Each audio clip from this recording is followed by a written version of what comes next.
clear time. And Zozo.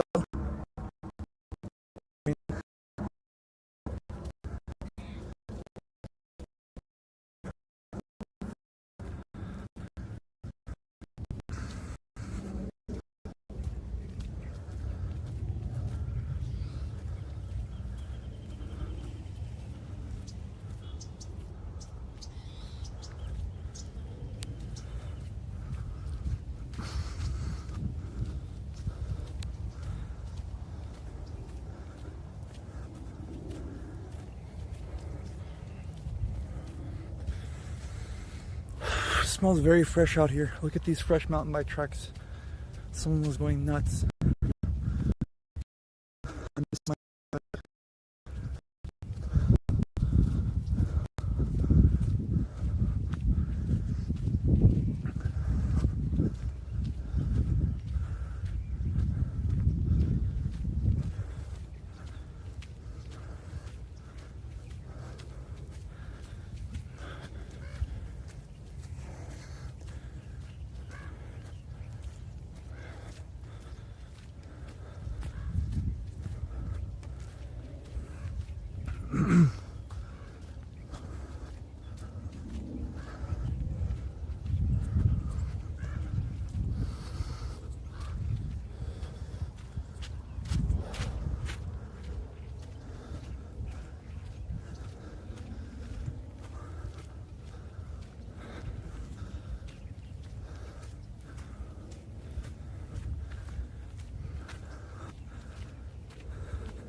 scuff selfie stick.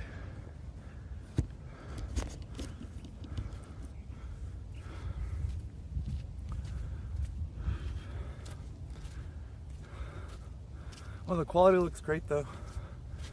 Looking at the backdrop looks pretty nice from here.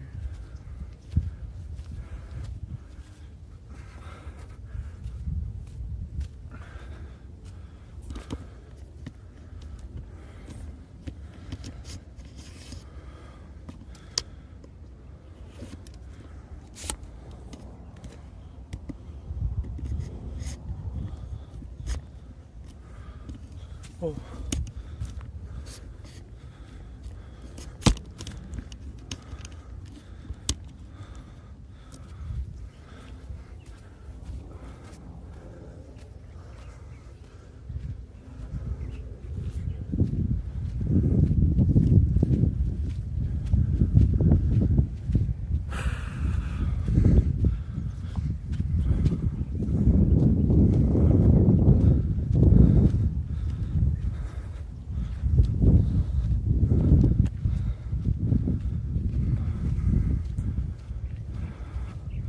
Stoneface says, "Where's Eddie? Where is the food truck?"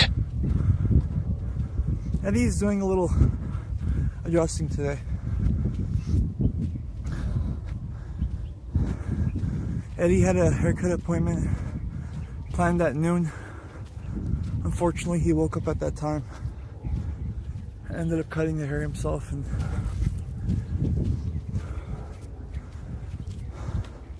I stayed home and took care of some other things.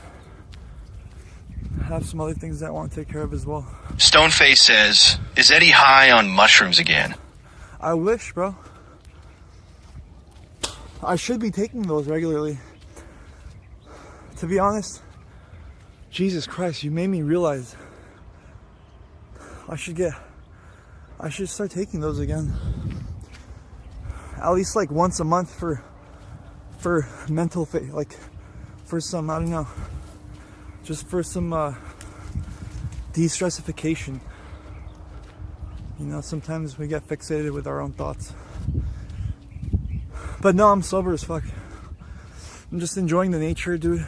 Enjoying this fresh air. Holy shit. I'm in my toesies.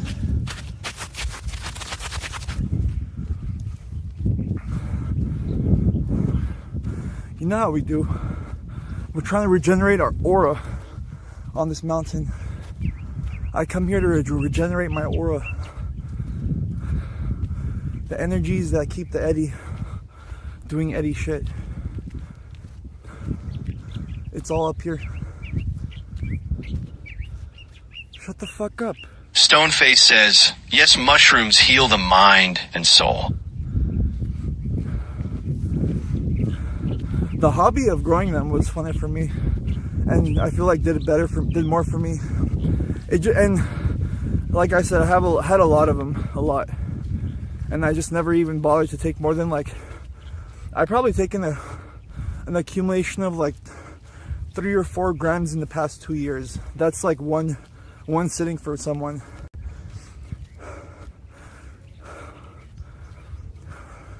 I think for me the occupation, having my mind occupied is the most relieving thing.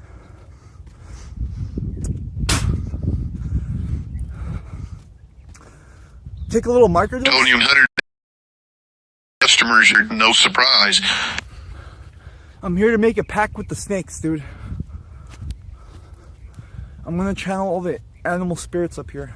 Stoneface says, Eddie is searching high and low for those customers.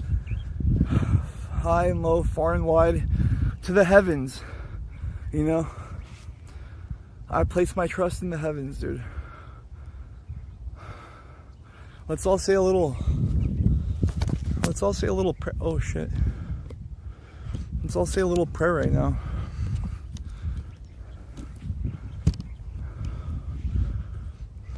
Oh Father, out there, up there, give this Eddie some more customers, and he will provide a copious amounts of cake for the whole of Los Angeles, and I will make good in this city with all the cake. Dear Lord, amen. All right, let's go.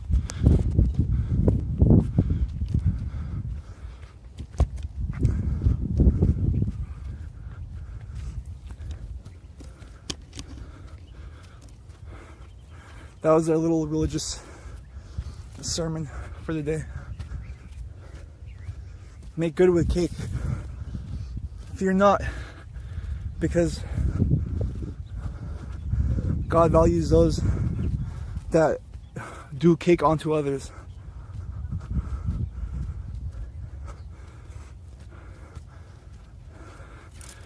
If I caketh, don't be surprised if I can taketh.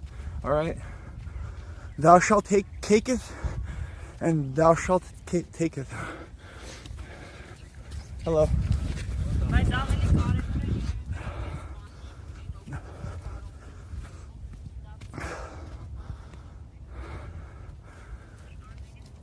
That was not a person, but an entity that, you know, passed by me for a moment.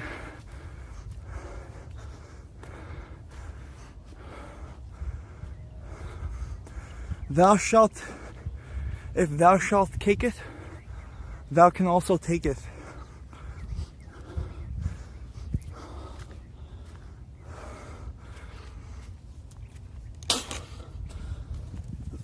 Is my pulse rate on? Is my heart rate monitor on? Fuck, I don't know.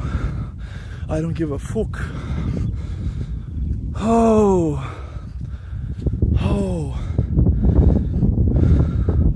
Where are those those customers.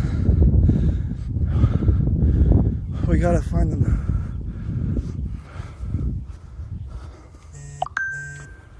But ding! Mail time! Oh. Thou shalt take it, and thou shalt take it.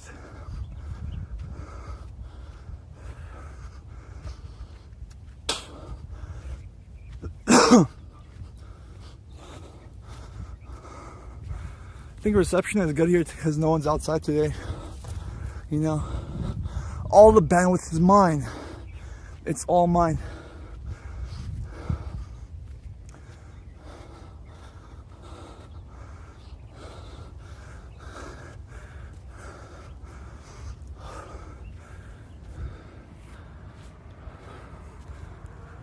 Caketh.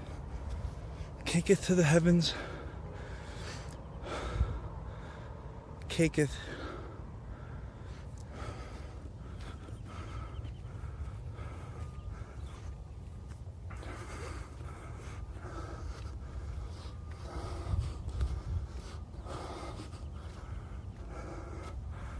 To get your toes strong, boy.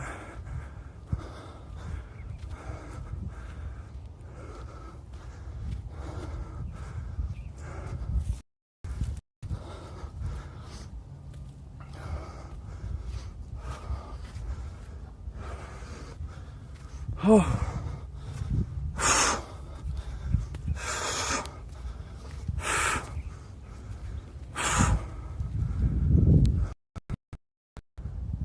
Oh shit, dude.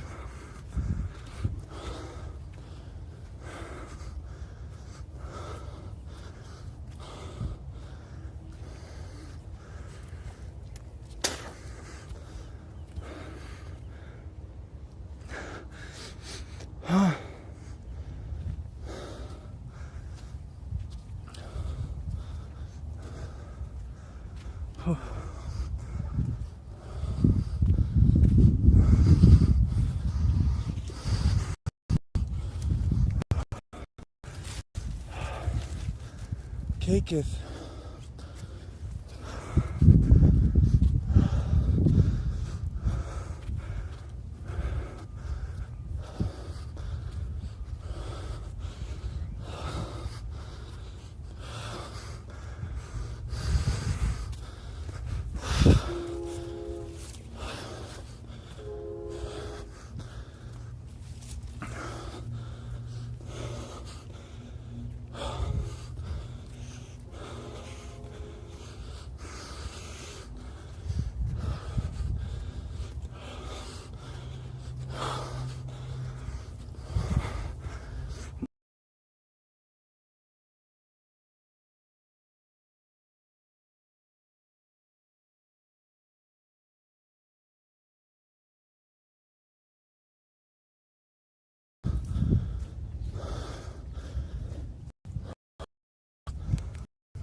Black screen.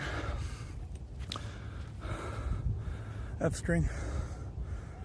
I don't give a fuck, bro. You know, we're on the mountain. Bucks says, nice a black screen. Bucks says, never mind, it's back. Yeah, it's been fine the whole time. How you doing, Bucks? Who the fuck is calling me, bro?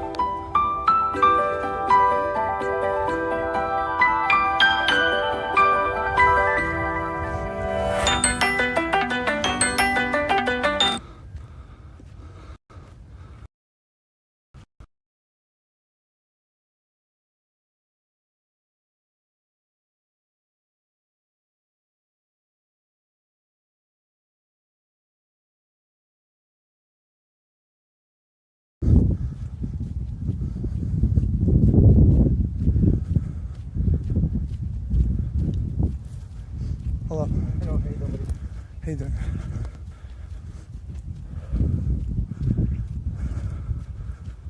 Bucks says, I am powering up foe. Powering up big foe.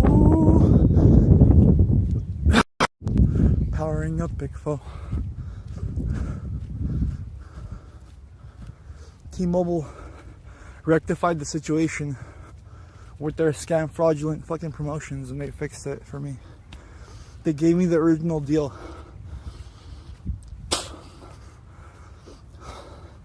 I think that's what they're calling me about.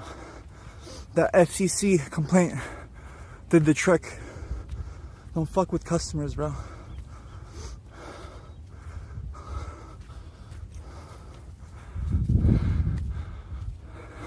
Hit them with that FCC.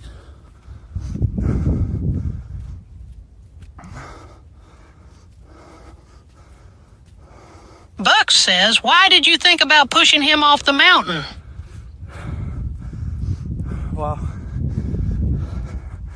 I should have, huh? Let him tumble down like a sandbag. Let me go.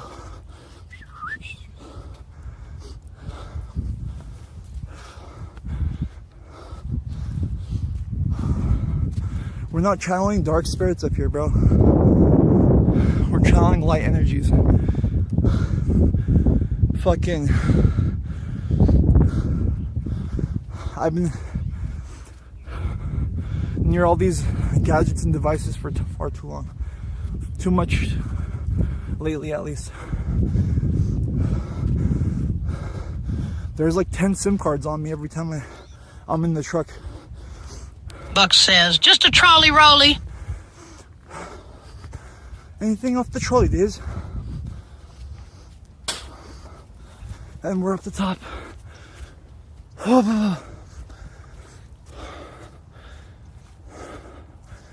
I try to come here once a week.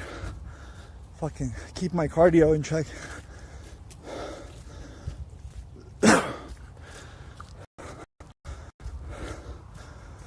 My dog and I used to come here every day. Bucka says, so I guess you for sure have cancer. Oh. Sure thing. Cancer would never get someone like me.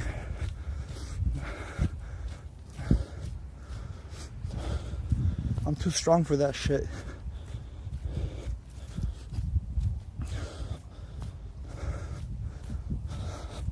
I'm powering up, big fool.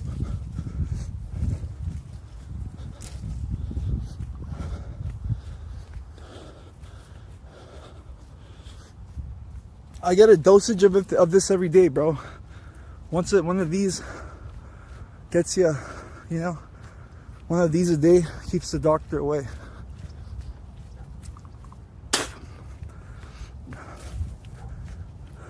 Buck says, did you go Britney Spears bald today? No. The same old. I was about to, though. I was about to. I missed my barber appointment at 12. And, you know, that was the second time I missed it. I said, fuck it, dude. I'm just going back to cutting my own hair again.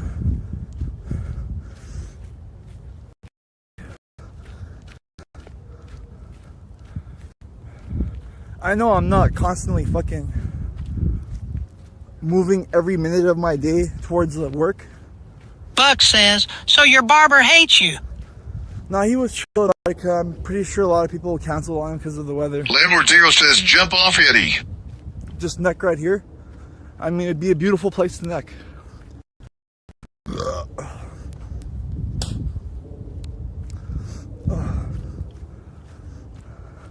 These days, going out of my way for like an hour and 30 minutes worth of drive, traffic, and activity, it just doesn't, it's not convincing anymore. Even for a haircut, I'm like, fuck, I'll just shave my hair off, bro. You know?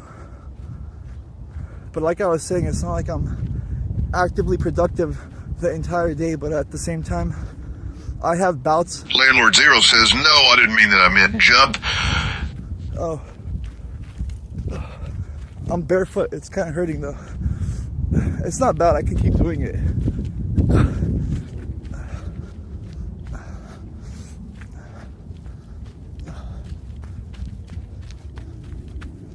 Landlord Zero says, did you ditch work because of the rainfall? No, I just already had planned other things to do today. And most of which, you know, I didn't really get to start off with because I woke up really late. Otherwise, just try to do some other activities today. But I will go out tomorrow.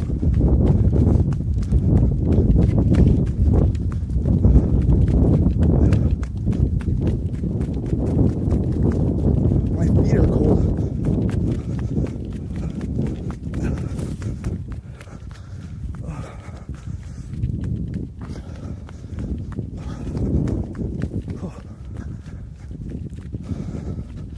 I was very iffy about leaving today because you know, I kind of want to change it up, dude. We're gonna go back there on Friday for sure. Tomorrow, if I can pick up a new spot, I'm going to. It's just so we change it up a little bit. It's getting kind of boring.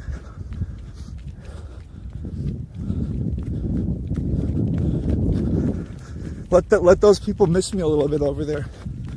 They're getting kind of stuck up on me.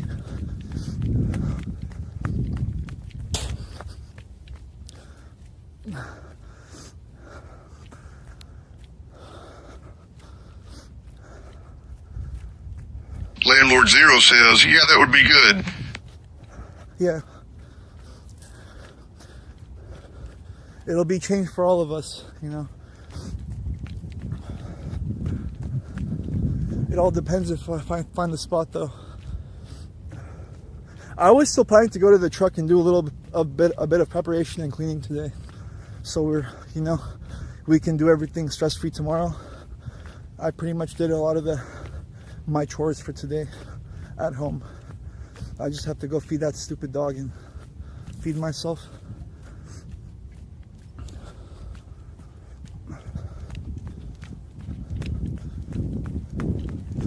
Those updating hours in the schedule and the delivery apps is getting pretty fucking, it gets kind of annoying, to be honest. And don't even remind me about changing the address. Changing the address is also cancer.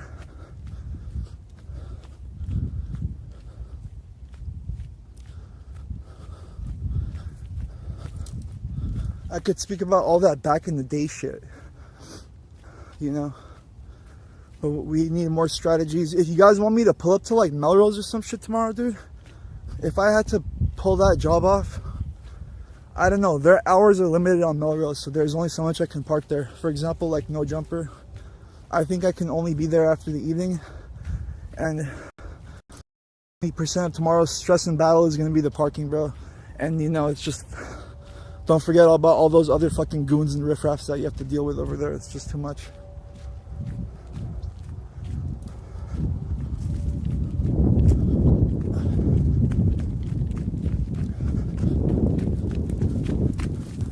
Be nice to find some sort of, well, on Friday we have a double shift. We're going to two locations, the original and then another one in Burbank. Tomorrow let's try to find something new to do.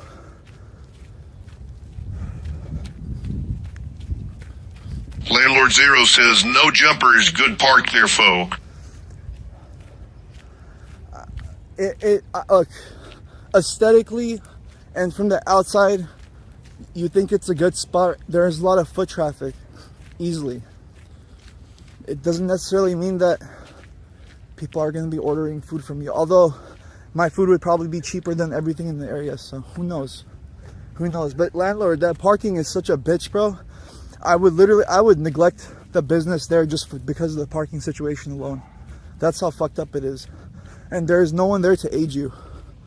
The last time I circled around for like 20 minutes until the security guard had enough, you know, common sense to come and try to help me, or even suggest one of the employees move their fucking car. Like, stupidity, bro. Absolute stupidity. And so it's moments like that I don't want to deal with, you know, because they're, for that kind of situation, a little bit of their aid would help.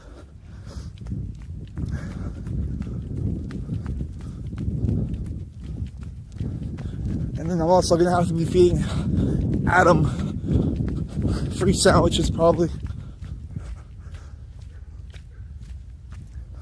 Those guys didn't offer me any gigs or anything after that time I worked with them. It was just a gamble, but Landlord Zero says, the restaurant business and food businesses is something I would never fuck with. Yeah, it's challenging. You know, it is challenging. It's doable though.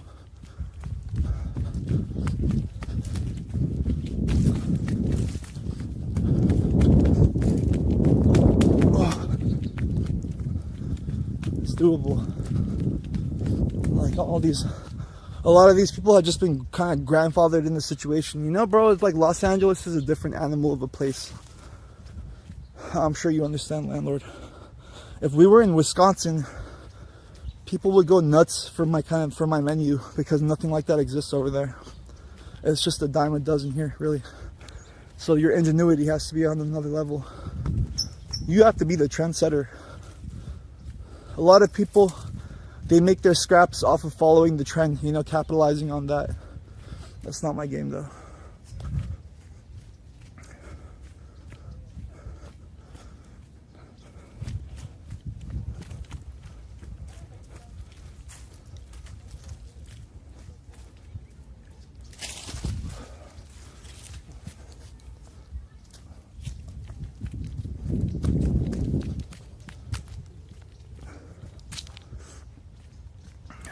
Stoneface says, time to move to Wisconsin.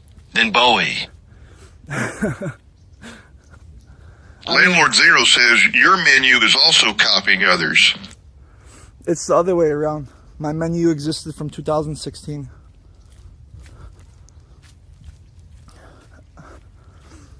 It's the other way around, my friend. I don't recall anyone doing cauliflower shit back then. I had that first. I barely recall anyone other than one restaurant doing coleslaw on their fried chicken sandwich. That was Helen Ray's. I started off with flavors I didn't see the whole of fucking this entire city have, bro.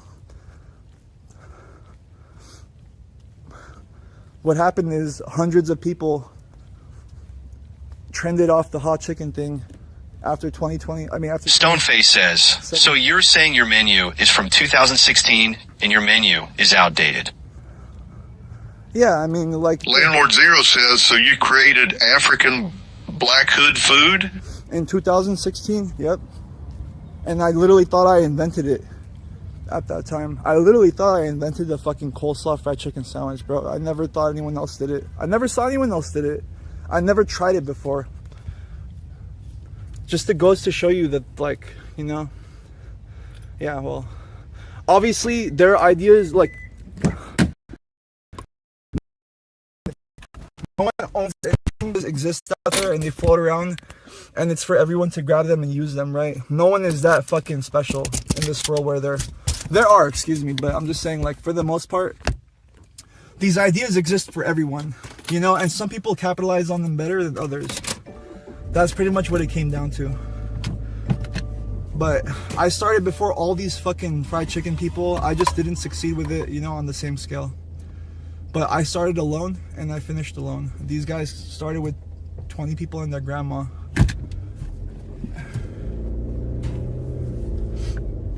Landlord Zero says, so you are appropriating black culture and saying you invented it.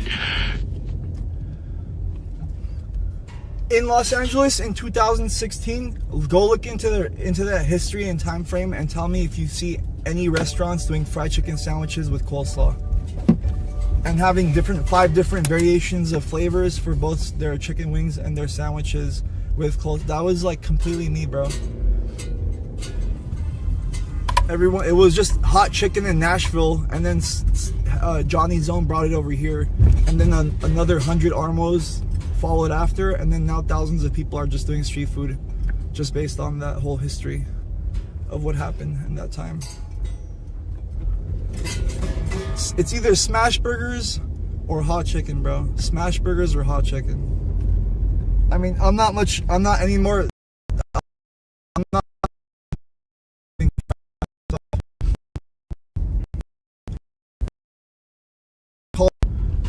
with good, you know, good profit margins. Tony Ween 183rd says, I got my license reinstated today. No surprise. Congrats, Tony. Congrats, bro.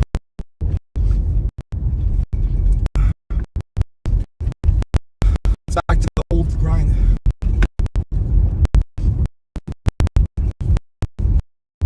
I Yeah, Stoneface. Maybe you're right about the outdated menu, bro. It could be. It could be. That was a risk that I was kind of skeptical about taking. Was at this point, bro, 2016 and 2025 are two different worlds. Two different worlds to do fried chicken in. Landlord Zero says the history of coleslaw and chicken sandwiches is rooted in ancient Rome and the Netherlands in 1863. I mean, it shit's been out there for the entirety of the history, bro. Like, I'm just telling you, some people capitalize on the idea better than others. Nothing belongs to anyone. You know, we all bounce off each other and competition, everything. We all. Anyways, let's not get into that tangent, but I don't know, bro. We'll see. You guys don't even know like the history of. There's other things, bro. You know, and my former employee, bro, he literally up and quit and went with another food truck, and they literally recreated my fucking menu, bro, with my recipe, with all influenced off my recipes, everything. The same way that I marinate and fry my chicken, bro. These motherfuckers, these two fucking Mexicans, bro, literally copied my menu back to back. This was the end of 2019, you know? And they're still out there. These fucking pricks, these two fucking bastards are still out there, you know? Spot says, look at this stupid piece of shot. OMG, please smash your car into reverse going 175 miles per hour. Landlord Zero says, dang dude, it's a cold game. My cousin stole my idea back in the day and made money. It's like that, bro. And Tony on 183rd says, going to send Chef Ramsay to run your kitchen. it's not just a reflection on me. Like my close friend Hogleye, the guy that owns and runs the commissary, right? Hogleye, dude. Hogleye was working very closely with the guys that opened up Hal and Ray's, right? Because they started with a food truck back at the commissary back in like 2015, right? 2014, or I don't know exactly when. They started with a food truck there. He helped them out a lot, and bro, so Hogleye is a guy of integrity, right? All his Armenian-ass cousins, bro, all his Armo-ass cousins were trying to get information out of him, recipes, ingredients, secrets on how to do that, how to run that business, bro, and he refuted it. You know, he wouldn't give it up. Scandalous, bro. And his own family, like some of his own cousins, created problems with him because of that. Because Spot says, he didn't want to give now way you use the $25 credit for yourself, you are never going to recover from what you've done. Landlord Zero says, Zod says, you know who is the best at copying and stealing? Yes, you know. That shit doesn't even, like, you can't even say that anymore. Everyone's doing it. Like, everyone's got smash burger, everyone's got fried chicken, everyone's got, it's all the same shit everywhere, bro. Really. It's all the same shit, you know?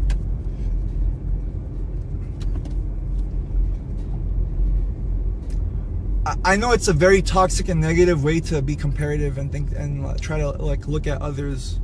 So I try not to focus. I don't focus on what other people are doing. I'm just, you know, sometimes I go on my little rants. I'm very, as far as what we're doing on the channel, I think it's very different comparatively just to different restaurants. And who the fuck is like live streaming their kitchen, showing people their food being made, you know? I think that was a new idea, at least. That was one idea. Now I think we have to kind of refocus towards the food, make sure that we have, I don't know, some kind of item or something that's just different, bro, that'll make people get it, come out of their way. I've been trying to get some feedback from you guys. What do you think about selling soul? Spot says this guy used the $25 credit for himself and now lives in his car. What do you guys think about soul food plates, bro? I know I mentioned this yesterday. What do you think about Stoneface says, yikes, who the fuck cut your hair? I did, dude. I cut my hair, bro. It's not, is it really that bad?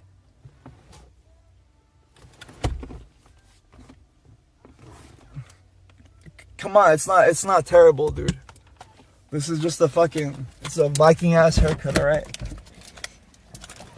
Snoo.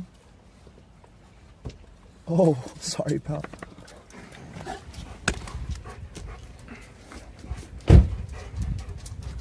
I'm an artist, bro. You have to understand that. Get inside, you stupid animal. Get inside, you stupid animal.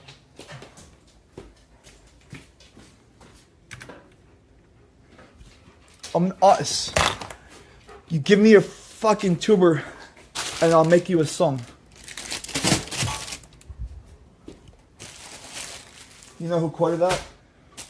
John Lennon.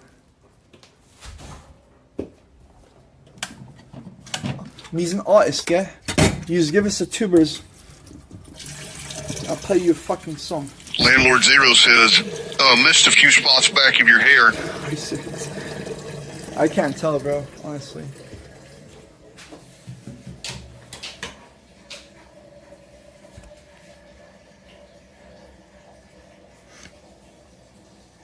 That's okay.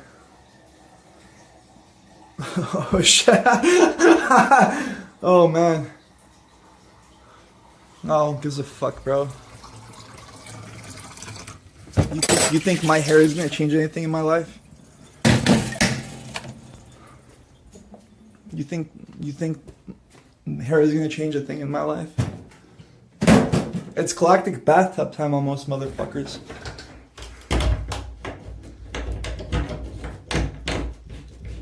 You ready for that, Svot? I'm gonna put your $25 to work today, big boy. I'm gonna put that 25 in gifted to good work, pal. Yeah. Filthy.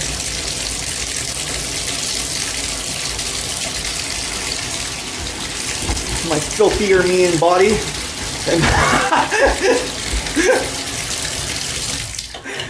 Such a hater, bro. Holy shit.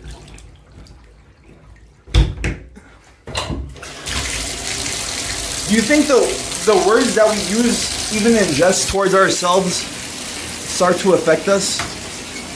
Do you think that's a thing? Do you think the words we use in jest, or slightly like self-deprecation, starts to affect our own psyche and maybe our own self-reflection? Does anyone have this kind of landline wisdom and insight to, give me some feedback on that?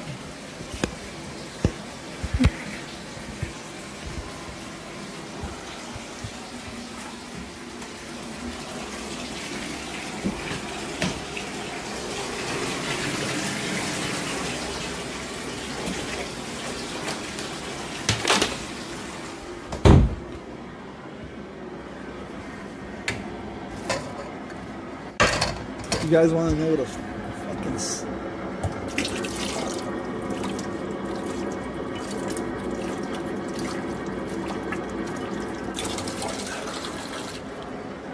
I'm a goddamn savage.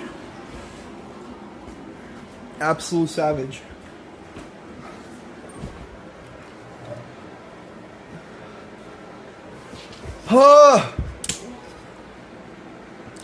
I really didn't intend to, finish the stream at home and continue. But now I kind of feel incentivized to do so. But I'm hungry.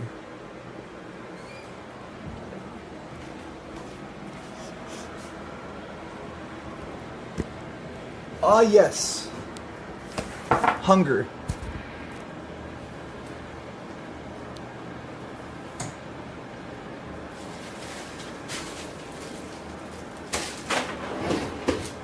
We got some fresh bread today.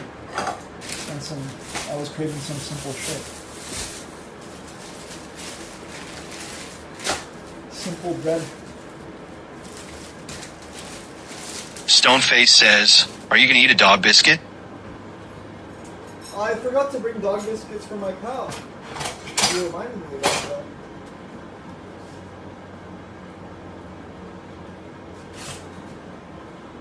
Dog biscuits for my pal.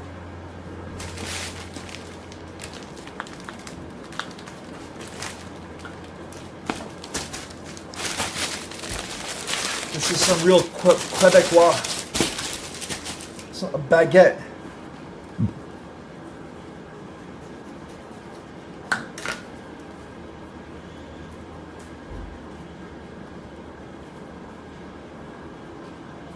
Ham baguette, dude. Did you guys do your workout today? Did you guys do your push-ups?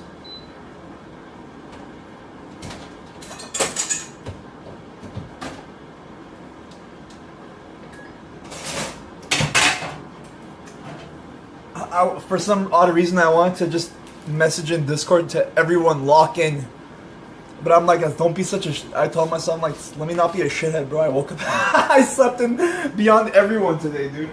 I woke up way past everyone, dude. Whoever woke up today, I woke up way past you. Easily. So, you know, you guys are the real winners today.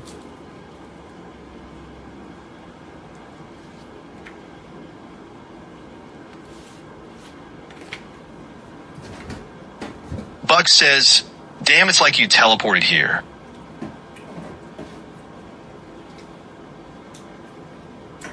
I do move quickly, Bucks. I move fast.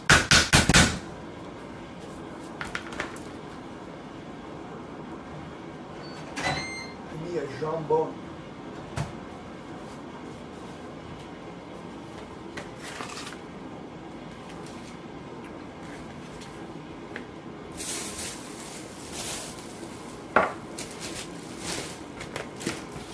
Buck says, I feel like I wasn't even gone that long. That hike takes me like 30 to 40 minutes to do, and the drive there and back is like 5 minutes. No, like 6 or 7.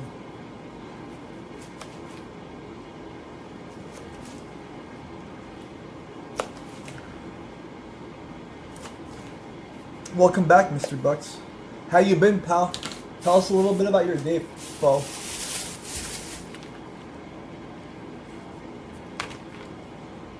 It's nothing but fucking criticism here.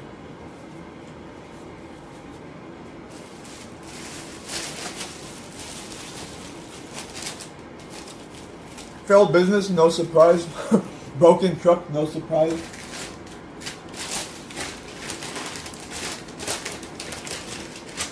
Buck says, my day was shit. I was up too late laughing at ice. I was up late too, bro. I was up much later than needed to be. But that's okay. I was distracted not watching ice though. What were they up to anyways?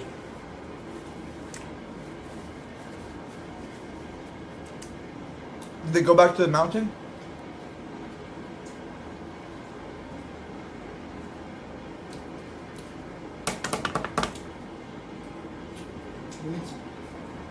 Oh.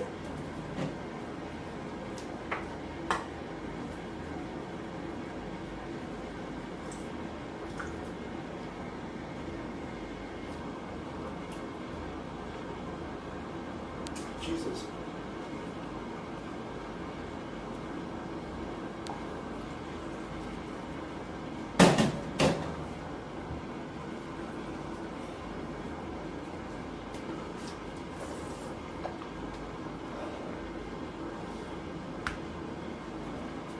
That sleep has so much to do with how we wake up the next day, don't we?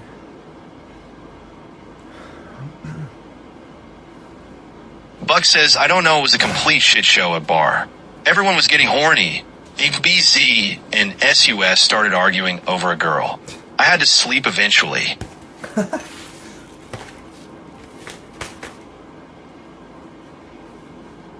There's like 8 dudes and like 2 girls. And homeless counts for like, you know, has the degeneracy and depravity and fucking perversion of like 6 guys combined. Buck says, an am. I don't know who that is.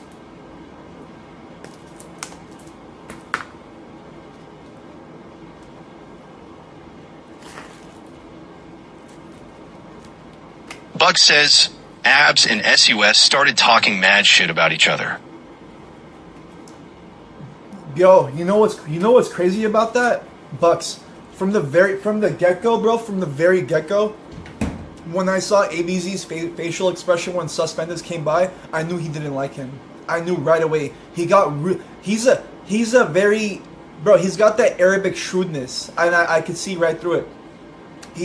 He's always got a front. You never know what he's actually thinking. He doesn't tell people, bro. I don't think he's upfront like that. He's very tactful with.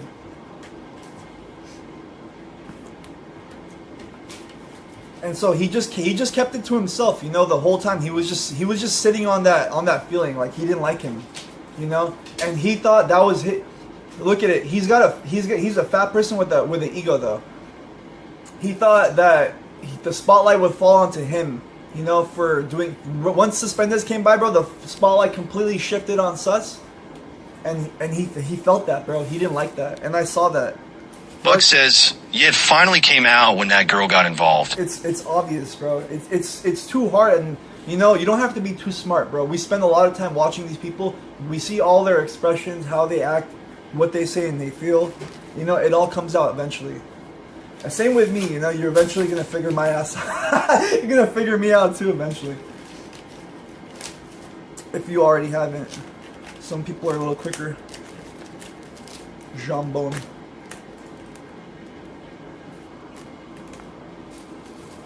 Let's make this a meaty one, bro.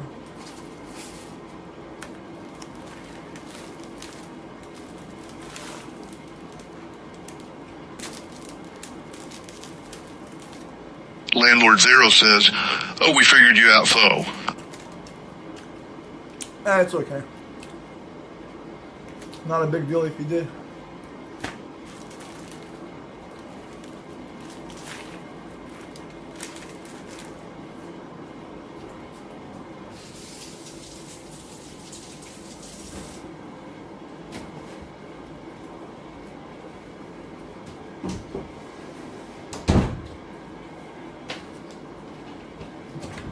Buck says, damn, that sandwich is massive. Yeah. You know, a little bit of the stream, I thought, if I was kind of being, not docile exactly, but not very emotional, not very engaging, if I were crashing out, stressing, being angry, those are easy emotions for me to express. So I thought it'd be a good idea, but to utilize that more often. But I don't think that people resonate with that too much. You know, and I just made a habit of it. But I'm not really like that. Kinda, kinda. I can be, but at the same time, sometimes it's a choice. You know, to be that way. I just wanted to see if it would do any good for the stream. But to be honest, I don't think it makes much of a difference whether I'm screaming at the top of my lungs or I'm sitting there picking my nose. Doesn't make much of a difference.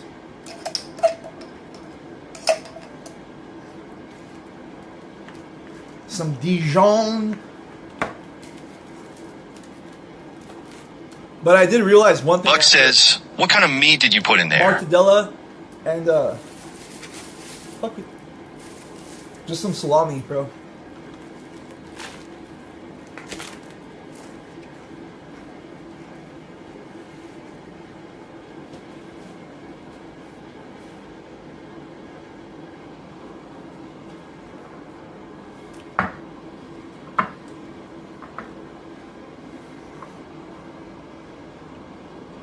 Like I was saying, the one thing that I did learn though is it's more harmful to me to try to exasperate those feelings and those emotions for content, especially when it feels unnatural. It really adds stress onto me.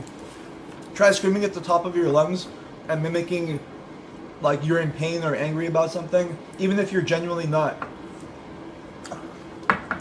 You'll feel if you feel like some fucking wire switches off in your head or like a wire goes loose. And that only happens when you go through extreme duress. And that's only happened naturally to me only once before that I can recall, where I went in such duress that like that kind of panic made me feel very odd. Felt like I lost a wire in my brain. I thought I got AIDS in Thailand. in 2017. That was the only time I recall.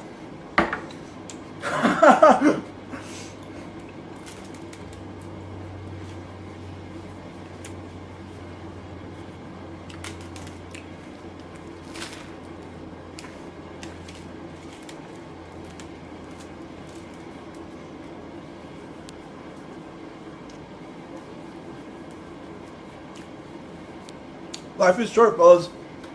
Enjoy it.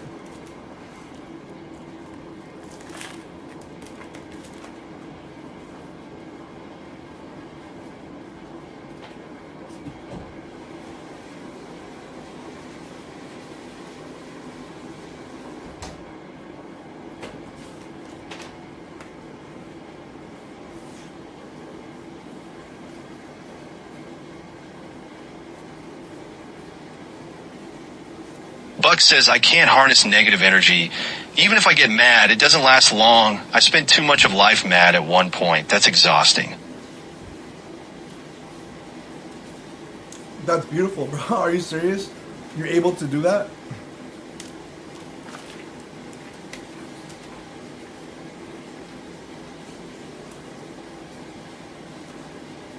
I feel like the entirety of my being is a negative energy sometimes. I have to thoroughly work very hard against it. Consciously and repetitively. Bypass it. To bypass those instinctual feelings of whatever the Buck says, now yes, at one point I woke up pissed off. You're right, I don't wake up pissed off anymore either. I've overcame that. But I did. For years and years and years, I did. Wow. I've forgotten about that, Bucks.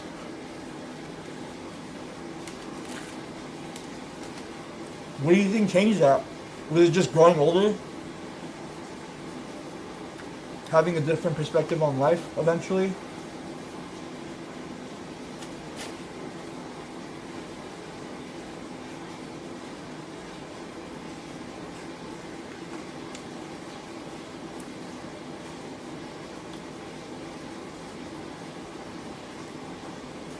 I think for me, ultimately, I think it was letting go of. Buck says, yeah, just a different perspective, gaining more gratitude. Yeah, appreciating your. I mean, it sounds cheesy at this point, but just you know, like being genuinely okay with whatever's going on with your life, with whatever you have, looking forward to those things.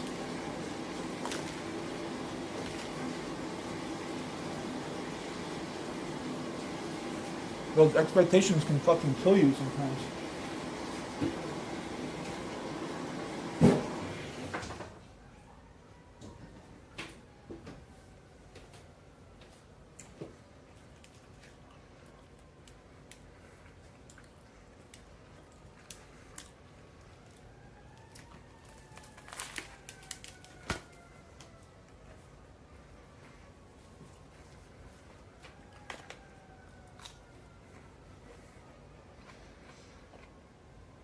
Most people don't want to be seen as a failure, I would imagine.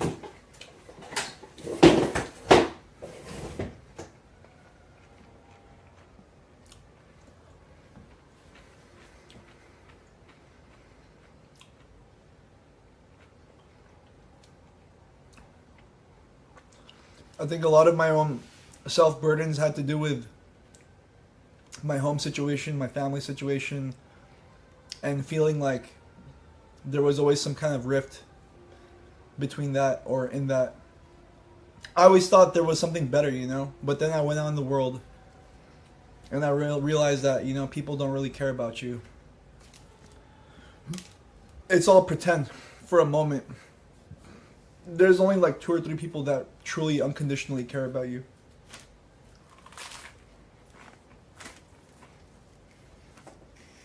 And they come in whatever shape or form, you know.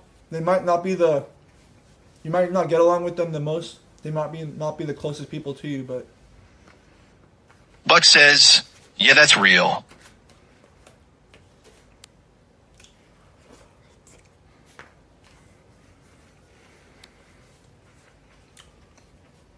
Yeah, so much of my own how I feel inside, everything has to do with how I felt being at home. That feeling of being at home. Do you feel easy being at home, or do you feel like it's stressful or painful to be at home? I thought I could never I thought I would never be able to overcome that. And it doesn't matter if you change wherever you live. Sure, I don't have to live here, with my folks, aside with them. If I lived elsewhere, I would still feel, I just felt as miserable. It doesn't matter, It all depends on what you have going on. With your parents, it's a very, that psychology is so closely tied with how you have a relationship with your family, your parents. How you perceive it. For me, my whole life, it seems like it's all revolved around the three of, like, my mom, my dad, and me. In terms of how I felt inside. It's always came around in full circle to that. Unfortunately, as I've gotten older, it's changed. The way I perceive them. The way I have a relationship with them and communicate with them. We can't say I had the best relationship with them my whole life, but at the end of the day, I'm happy. That they're my folks, No one else gives a shit about old Eddie like that. No one else really cares about old Eddie like that. No. Once they're gone. Buck says, yeah, but what Eve learned is you have to accept people for who they are and not let that change you. Like, even if they were never affectionate or don't always reciprocate, can't let that change who you truly are at your soul. 100%. 100%. And that's why, as a black sheep, maybe of a family, you have to appreciate. You have to I don't know how to say it, bro. It's hard. There has to be some kind of, like, maybe fine line where you can not a fine line. Fuck, dude. There's just just find a way to manage how to create something at the very least with them. It could be just even love and respect to the very least. If there was nothing else. Or no, they've got your back. Vice versa. What I'm trying to say is that I feel like I behave such a particular way that a lot of people stop me from being who I want to be. And I feel like when I'm around my parents, for example, they don't really understand the full spectrum of who I am. So that's why I've always felt that limitation around them. But I have to understand that as an adult. There's reasons to that. There's reasons to how they became who they are and how I became who I am. And you just have to find the love somewhere in the middle of that.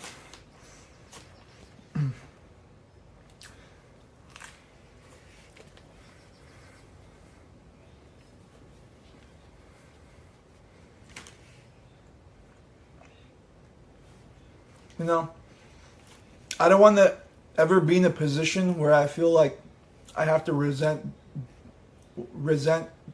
trying to be who I am or trying to be what I want to be. Whether it's your friends, girlfriend, parents, a lot of people can be, a lot of examples or other people can hinder you from truly expressing yourself, truly being the person that you really want to be. It's very, very careful. It's a very, very, peculiar thing, I think. Buck says, I think early television already set a bad expectation of what the family dynamic is.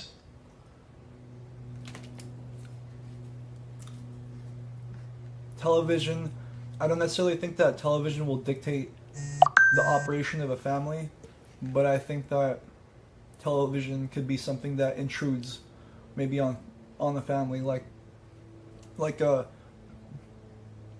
someone could be fixated on the TV and they don't communicate or spend time with their family. That could be something. But at the same time, you have a lot of families that watch sports together. They become communal in front of a TV.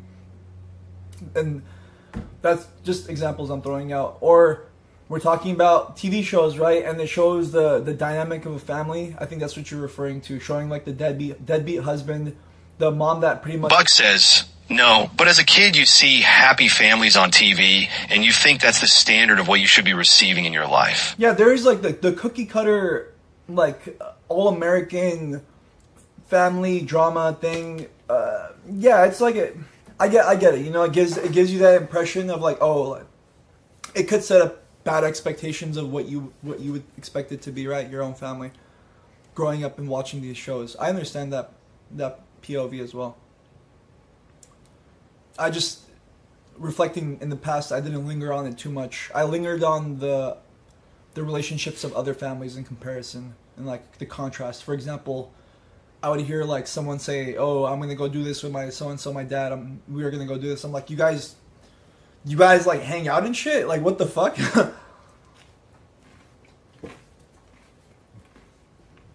guys are gonna watch this show together and talk about it? They do that? That's kind of what I found out secondhand. Because TV was always fantasy to me, you know. And I grew up with I think growing up in a very ethnic environment.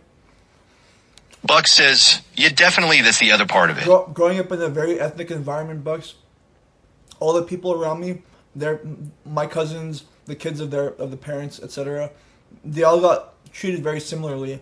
So there was like, you know, we had a reality. Like, this is pretty much what the standard is. TV is a fantasy.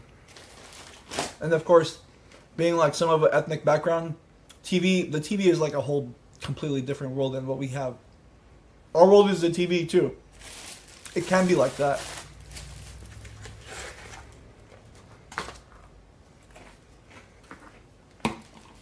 But it's not hunky-dory. That's for sure. Not hunky-dory, bro.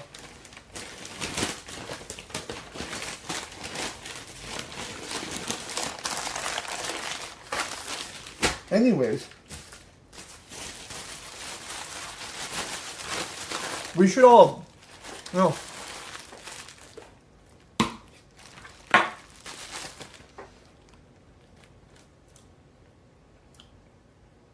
we should all just feel absolutely, truly fucking blessed every day to be in this life, for better or worse. Buck says, did you feed the dog or did he watch you feast? Nah, that motherfucker just watched me eat all this. He's starving right now. We should all just feel absolutely blessed, bro, even in the most cursed moments in our life. Just feel blessed that we're even able to do this, bro. Whatever it is that we Buck says El Mail. Whatever it is that we want to do, you know, the opportunity that exists there, the fact that we could even wake up in the morning, you know, once it's all gone, it's gone, right? It's black screen. Permanent F404 banned. You're not part of the world anymore, bro. They kicked you out.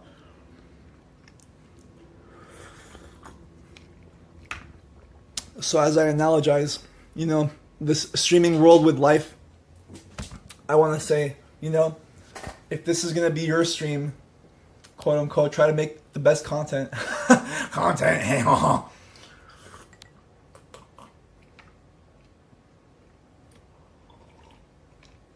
Buck says, now we refer to it as a 404. Hilarious. The afterlife, we're going to call the afterlife the 404.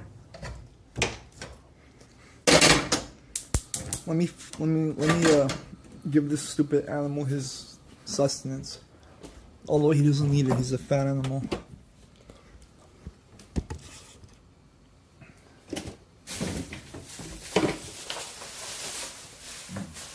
A 404, bro, into the afterlife.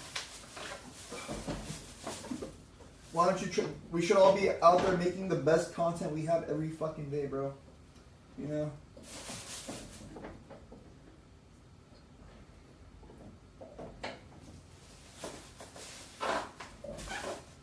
Go just find some middle ground.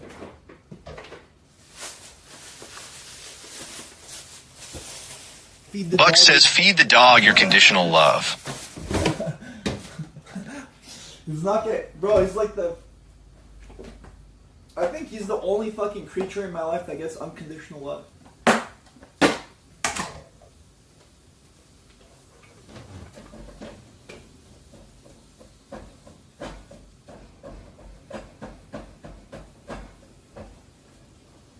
He's an animal.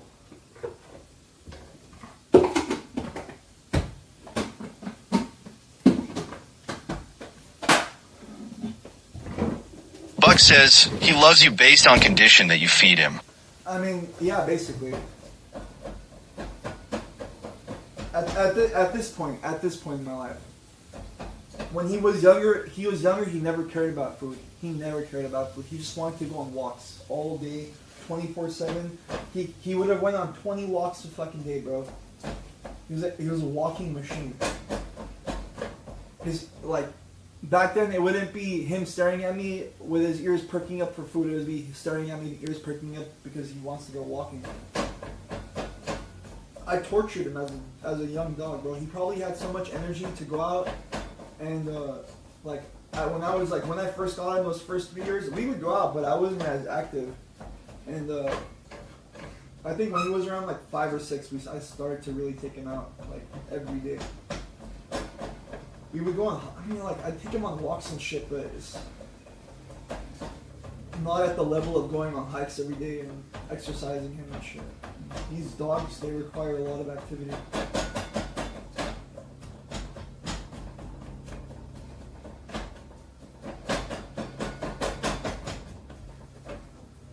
Alright, stupid. It's ready. I'm gonna pour it over here, bro. Stay over here, stupid. There it is. It's right there, I poured it. It's right there, stupid. I've never seen him do this, bro. I literally pour the food in the bowl and he's totally blind to it. Buddy, over there. Munchie over there. Jesus. Old dog, huh? A really old dog.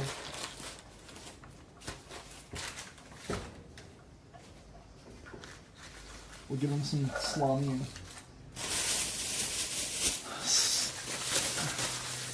I don't know what you call it. What's that preservative that they put in a bunch of salamis and like cured meats?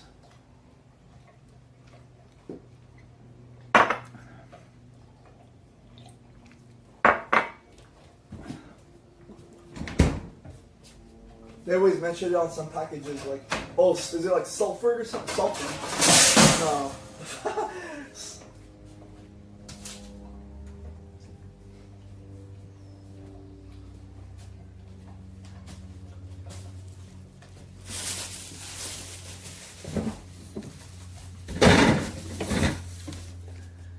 Yeah, boy.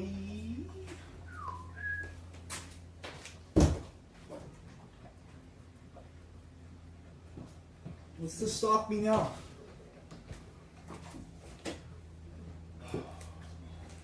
Hey? Hey? Where's my galactic fucking... Bro.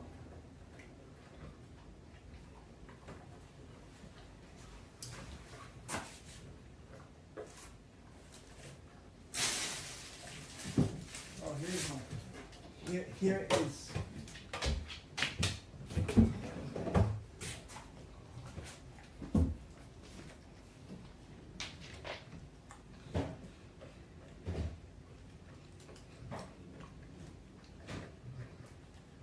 Buck says start cooking some crack.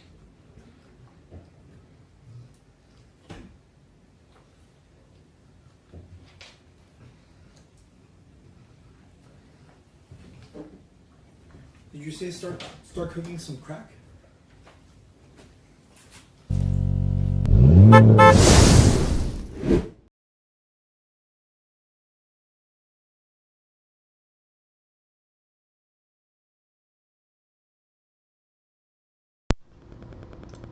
Oh God. There we go. Did you did you guys like the transition or what? Did you guys like the transition? It was beautiful, wasn't it? Buck says, when did you start using that screen? Did you? Buck says, That was dope. Yeah, hell yeah. That's what I want to hear.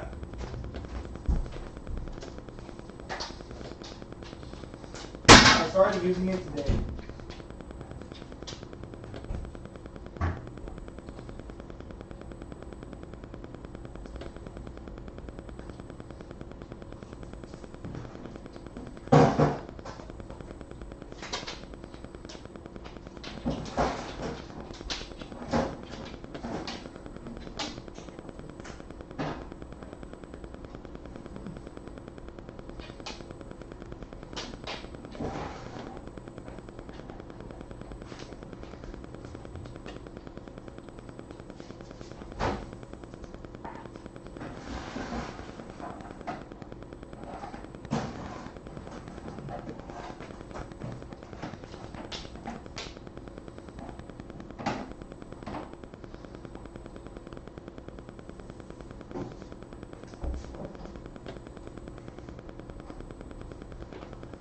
It's almost nearly time. What's wrong? Why do you look like you're gonna go shitsies over here? What? He's staring at me like he's so concerned. Crazy animal, dude. Crazed animal.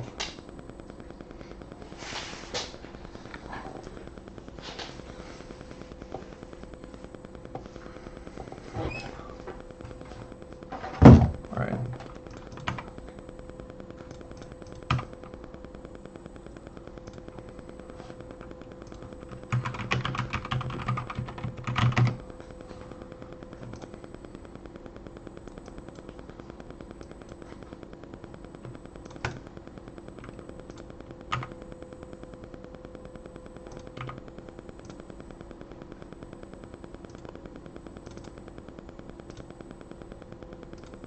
Oh, it is connected.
Oh. Oh, whoa, whoa, whoa, whoa.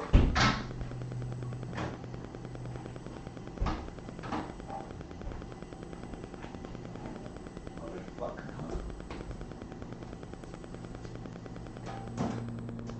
There we go.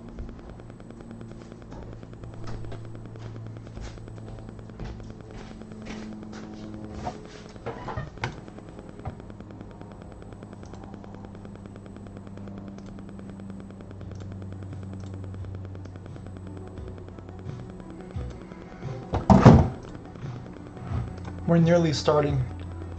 But you know what?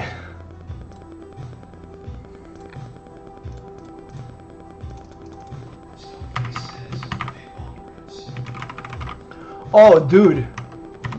Easily, right? Easily we need that.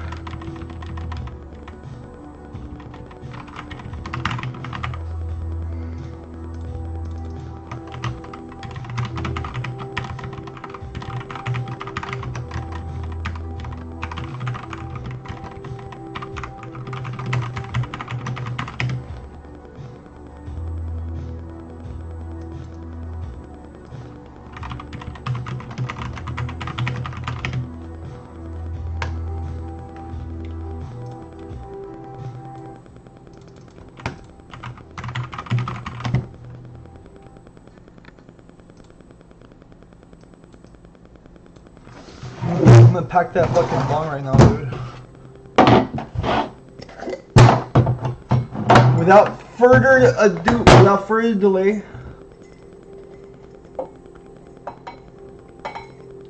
Man, today's I feel like a fucking $1,000,000, dude. Fucking going barefoot hike in the Galactic Bath. Galactic Bath on top of a barefoot hike, dude.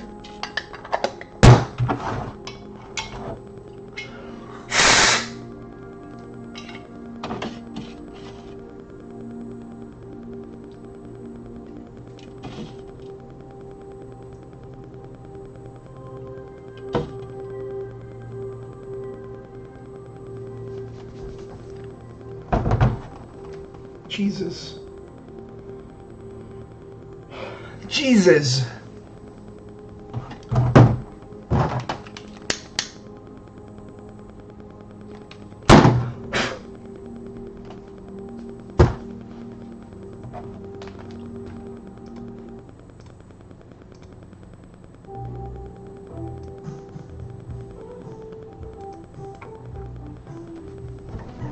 All right.